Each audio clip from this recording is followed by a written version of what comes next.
ಹಳ್ಳಿ ಗ್ರಾಮದಲ್ಲಿ ಒಂದು CSR ಫಂಡ್ ಮುಖಾಂತರ 32.5 ಲಕ್ಷ ರೂಪಾಯಿಗಳ ಒಂದು ಉತ್ತಮವಾದ ಶಾಲಾ ಕಟ್ಟಡವನ್ನು ಕಟ್ಟಲಿಕ್ಕೆ ನಮ್ಮ ಗ್ರಾಮದ ಎಲ್ಲ ಮುಖ್ಯಸ್ಥರು ಸೇರಿ ಶಂಕುಸ್ಥಾಪನೆಯನ್ನು ಮಾಡಿದರು. ಇವತ್ತಿನ ದಿನ ಇದರ ಉದ್ಘಾಟನೆ ಕಾರ್ಯಕ್ರಮಕ್ಕೆ ಇಲ್ಲಿ ಬಂದಿದ್ದೇನೆ.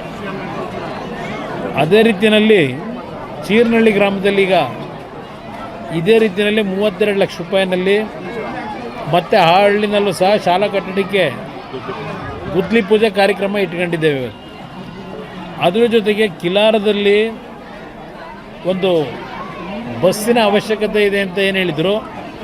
ಇವತ್ತು ಕಿಲಾರದ ಗ್ರಾಮದ ಮಕ್ಕಳ ಸುತ್ತಮುತ್ತಲ ಮಕ್ಕಳ ಶಿಕ್ಷಣಕ್ಕೋಸ್ಕರವಾಗಿ ಒಂದು CSR ಫಂಡ್ನಿಂದ ಮತ್ತೊಂದು ಬಸ್ಸಿನ ಒಂದು ವ್ಯವಸ್ಥೆಯನ್ನು ಅಲ್ಲಿಗೆ ಮಾಡ್ತಾ ಇದ್ದೇವೆ ಸರ್ಕಾರಿ ಶಾಲೆಗೆ. ಇನ್ನೂ ಹಲವಾರು ರೀತಿಯಲ್ಲಿ CSR ಫಂಡ್ ಮುಖಾಂತರ ಗ್ರಾಮಗಳಲ್ಲಿ ಎಲ್ಲಿ ವಿಶೇಷವಾಗಿ ಶಿಕ್ಷಣಕ್ಕೆ ಆದ್ಯತೆ ಕೊಡಬೇಕು ಆ ನಿಟ್ಟಿನಲ್ಲಿ ಪ್ರಥಮ ಆದ್ಯತೆಯನ್ನು ಕೊಡ್ತಕ್ಕಂಥದ್ದು. ಅದ್ರ ಜೊತೆಗೆ ಈಗ ಮಂಡ್ಯ ಜಿಲ್ಲೆಯ ಅಭಿವೃದ್ಧಿಗೆ ಮಂಡ್ಯ ಜಿಲ್ಲೆಯಲ್ಲಿ ಹಲವಾರು ಭಾಗದಲ್ಲಿ ರಸ್ತೆಗಳ ಒಂದು ನಿರ್ಮಾಣಕ್ಕೆ CRFನ ಅಡಿನಲ್ಲಿ 54 ಕೋಟಿ CSR ಫಂಡನ್ನು ಇವತ್ತು 54 ಕೋಟಿ ಹಣವನ್ನು ಬಿಡುಗಡೆ ಮಾಡ್ತಾ ಇದ್ದೇವೆ. ಅದಕ್ಕೆ ಒಂದು ಕಾರ್ಯಕ್ರಮಗಳಿಗೆ ಪೂಜೆ ಮಾಡಲಿಕ್ಕೆ ಸದ್ಯದಲ್ಲೇ ಮತ್ತೆ ಇನ್ನೊಂದು ಪ್ರೋಗ್ರಾಮ್ ಆಗ್ತಾ ಇದ್ದೇನೆ. ಹೀಗೆ ಹಲವಾರು ರೀತಿಯಲ್ಲಿ ಇವತ್ತು ಮಂಡ್ಯ ಜಿಲ್ಲೆಯ ಅಭಿವೃದ್ಧಿಗೆ ನನ್ನದೇ ಆದಂಥ ರೀತಿಯಲ್ಲಿ ಕಾರ್ಯಕ್ರಮಗಳನ್ನು ತರಲಿಕ್ಕೆ ಪ್ರಯತ್ನ ಪಡ್ತಾ ಇದ್ದೀನಿ. ನಿನ್ನೆ ದಿನದ ಅದು 37 ವರ್ಷದಲ್ಲಿ ಈ ರೀತಿಯ ಒಂದು ಪ್ರಕರಣ ಕಂಡಂಥದ್ದು ಮೊದಲನೆಯ ಪ್ರಕರಣ ಅಂತಕ್ಕಂಥದ್ದನ್ನು ಅಲ್ಲಿಯ ಕಾರ್ಮಿಕರು ನಿನ್ನೆ ನನ್ನ ಮುಂದೆ ಹೇಳಿದ್ರು.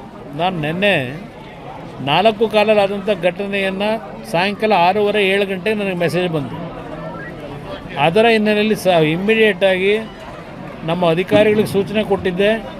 ಅದರ ಜೊತೆಗೆ ಅಲ್ಲಿ ಲೋಕಲ್ MP ಏನಿದ್ದಾರೆ ಭರತ್ ಅಂತ ಹೇಳಿ ಅವ್ರಿಗೂ ಸಹ ಇಮ್ಮಿಡಿಯೇಟಾಗಿ ಸ್ಥಳಕ್ಕೆ ಹೋಗಿ ಏನೇನಾಗಿದೆ ಅಂತಕ್ಕಂಥ ಮಾಹಿತಿಯನ್ನು ನನಗೆ ಕೊಡಬೇಕು ಅಂತಕ್ಕಂಥದ್ದು ಹೇಳಿ, ಜೊತೆಗೆ ಆಂಧ್ರ ಪ್ರದೇಶ ಸರ್ಕಾರದಿಂದ ಹೋಮ್ ಮಿನಿಸ್ಟ್ರು ಇಮ್ಮಿಡಿಯೇಟಾಗಿ ಡೆಪ್ಯೂಟ್ ಮಾಡಿದರು. ನಾನು ಅಲ್ಲಿಗೆ 10:30 ಗಂಟೆ ಹೋದೆ. ರಾತ್ರಿ ಹೋಗಿ ಎಲ್ಲ ಪ್ಲ್ಯಾಂಟನ್ನು ವೀಕ್ಷಣೆ ಮಾಡಿ, ಅದು ಆಕಸ್ಮಿಕವಾಗಿ ಆಗಿರ್ತಕ್ಕಂಥದ್ದು ಅನ್ಫಾರ್ಚುನೇಟ್ ಥಿಂಗ್. ಆ ಥರ ಆಗಲಿಕ್ಕೆ ಸಾಧ್ಯವೇ ಇಲ್ಲ. ಆದರೆ ಅದು ಏನೋ ಒಂದು ನಾವು ಎಷ್ಟೇ ಜಾಗರೂಕರಾಗಿ ಕೆಲಸ ಮಾಡಿದ್ರು ಒಂದೊಂದು ಬಾರಿ ಈ ರೀತಿಯ ಘಟನೆ ಆಗ್ತಕ್ಕಂಥದ್ದೇನಿದೆ. ನಾನು ಎಲ್ಲವನ್ನು ವಿಚಾರಿಸಿದಾಗ ಮೊದಲನೇ ಬಾರಲ್ಲಿ 37 ವರ್ಷದಿಂದ ಕೆಲಸ ಮಾಡ್ತಕ್ಕಂಥ ಕೆಲವು ಟೆಕ್ನಿಷಿಯನ್ಸ್ ಹೇಳ್ತಾ ಇದ್ರು ನನಗೆ, ಸರ್ ನಮ್ಮ ಜೀವನದಲ್ಲಿ ನಾವು 37 ವರ್ಷದಿಂದ ಇಲ್ಲಿ ಕೆಲಸ ಮಾಡ್ತಾ ಇದ್ದೇವೆ, ಇಂಥ ಘಟನೆ ಎಂದೂ ಆಗಿರಲಿಲ್ಲ ಅಂತಕ್ಕಂಥದ್ದನ್ನು ಅವರೆಲ್ಲ ನನ್ನ ಗಮನಕ್ಕೆ ತಂದರು. ನಾನು ಸತ್ಯಾಂಶವನ್ನು ತಿಳಿಬೇಕು ಅನ್ನೋ ದೃಷ್ಟಿಯಿಂದಲೇ ಈಗಾಗಲೇ ನಿನ್ನೆ ನಮ್ಮ ಇಲಾಖೆಯಿಂದ 3 ಜನ ಎಕ್ಸ್ಪರ್ಟ್ಗಳನ್ನು ನಮ್ಮ Bhilai steel plant, Rourkela steel ಪ್ಲ್ಯಾಂಟ್ನಲ್ಲಿ ಟೆಕ್ನಿಕಲಿ ಯಾರು ಕೆಲಸ ಮಾಡ್ತಾ ಇದ್ದಾರೆ ಒಂದು 3 ಜನನ ಡೆಪ್ಯೂಟಿ ಇವತ್ತು ಮಾಡಿದ್ದೇನೆ. ಇವತ್ತು ಹೋಗ್ತಾ ಇದ್ದಾರೆ ಅಲ್ಲಿ ಯಾವ ಕಾರಣಕ್ಕೆ ಇದಾಗಿದೆ, ಏನು ಸತ್ಯಾಸತ್ಯತೆ ಅಂತಕ್ಕಂಥದ್ದನ್ನು ವರದಿಯನ್ನು ಕೊಡಬೇಕು ಅಂತೇಳಿ 3 ಜನ ಎಕ್ಸ್ಪರ್ಟ್ಗಳನ್ನು ಇವತ್ತು ಒಂದು ಕಮಿಟಿ ರಚನೆ ಮಾಡಿ ಇವತ್ತು ಭೇಟಿ ಕೊಡಲಿಕ್ಕೆ ಆಗಲೇ ಸೂಚನೆ ಕೊಟ್ಟಿದ್ದೇನೆ. ಅದರ ಜೊತೆಗೆ ನಾನು ಆಸ್ಪತ್ರೆಗೆ ಹೋಗಿ ಏನು ಚಿಕಿತ್ಸೆ ನಡೀತಾಯಿದೆ ಒಂದು 6-7 ಜನಕ್ಕೆ ಅಲ್ಲೂ ಭೇಟಿ ಕೊಟ್ಟು, ಯಾವ ಒಂದು ಕುಟುಂಬದಲ್ಲಿ ಈ ಅನಾಹುತದಲ್ಲಿ ಮರಣ ಹೊಂದಿದ್ದಾರೆ ಆ ಕುಟುಂಬಗಳ ಒಂದು ಮುಂದಿನ ರಕ್ಷಣೆಗೋಸ್ಕರವಾಗಿ ಸ್ಥಳದಲ್ಲೇ ತೀರ್ಮಾನಗಳನ್ನು ಮಾಡಿದ್ದೇವೆ. ಇವತ್ತು RINLನ ಪ್ಲ್ಯಾಂಟ್ನಲ್ಲಿ ಅಲ್ಲೇನು ನಮ್ಮ ಆಡಳಿತ ವರ್ಗ ಇದೆ ಸೂಚನೆ ಕೊಟ್ಟಿದ್ದೇನೆ. ಆ ಸೂಚನೆಯ ಪ್ರಕಾರ ರೆಗ್ಯುಲರ್ ಎಂಪ್ಲಾಯೀಸ್ ಏನಿದ್ದಾರೆ ಮತ್ತು 2 ನಮ್ಮ ಔಟ್ಸೋರ್ಸಸ್ಸಿಂದ ಕೆಲಸ ಮಾಡ್ತಿದ್ದವರು ಮರಣ ಹೊಂದಿದ್ದಾರೆ, ಅವ್ರಿಗೂ ಒಳಗೊಂಡಂತೆ ರೆಗ್ಯುಲರ್ ಎಂಪ್ಲಾಯೀಸ್ಗೆ ನಾವು ಏನು ಅವರಿಗೆ ಕಾಂಪನ್ಸೇಷನ್ ಕೊಡ್ತಾ ಇದ್ದೇವೆ ಅದೇ ಕಾಂಪನ್ಸೇಷನ್ನ ಔಟ್ಸೋರ್ಸಸ್ನಲ್ಲಿ ಕೆಲಸ ಮಾಡ್ತಾ ಇರತಕ್ಕಂಥವ್ರಿಗೂ ಕೊಡಬೇಕು ಅಂತ ಸೂಚನೆ ಕೊಟ್ಟು, ಇವತ್ತು ಒಂದೊಂದು ಕುಟುಂಬಕ್ಕೆ ಬಹುಶಃ 1.25 ಕೋಟಿಯಿಂದ 1.5 ಕೋಟಿ ಹಣ ದೊರಕ್ತಾ ಇದೆ. ಆ ರೀತಿಯ ನಿನ್ನೆ ತೀರ್ಮಾನ ಮಾಡಿದ್ದೇನೆ.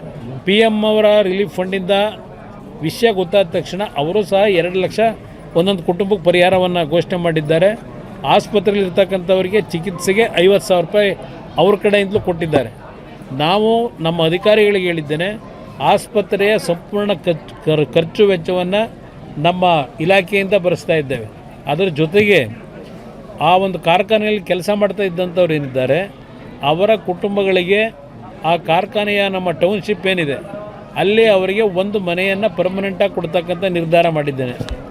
ಅದರ ಜೊತೆಗೆ ಆ ಕುಟುಂಬದಲ್ಲಿ ಒಬ್ಬರಿಗೆ, ಅದು ಔಟ್ಸೋರ್ಸಸಿಂದ ಕೆಲಸ ಮಾಡ್ತಿದ್ದವರ ಕುಟುಂಬ ಇರ್ಬೋದು, ರೆಗ್ಯುಲರ್ ಎಂಪ್ಲಾಯೀಸ್ ಇರ್ಬೋದು, ಆ ಕುಟುಂಬಗಳಿಗೂ ಒಂದು ಉದ್ಯೋಗವನ್ನು ಕೊಡ್ತಕ್ಕಂಥದ್ದಕ್ಕೂ ಆದೇಶ ಮಾಡಿದ್ದೇನೆ. ಮತ್ತು ಅವರ ಮಕ್ಕಳಿಗೆ ಶಿಕ್ಷಣಕ್ಕೆ ಸಂಪೂರ್ಣವಾಗಿ ಜವಾಬ್ದಾರಿ ನಮ್ಮ RINL ಸಂಸ್ಥೆನೇ ತೆಗೆದುಕೋಬೇಕು ಅಂತಕ್ಕಂಥದ್ದು ಮತ್ತೊಂದು ತೀರ್ಮಾನ ಮಾಡಿದ್ದೇನೆ.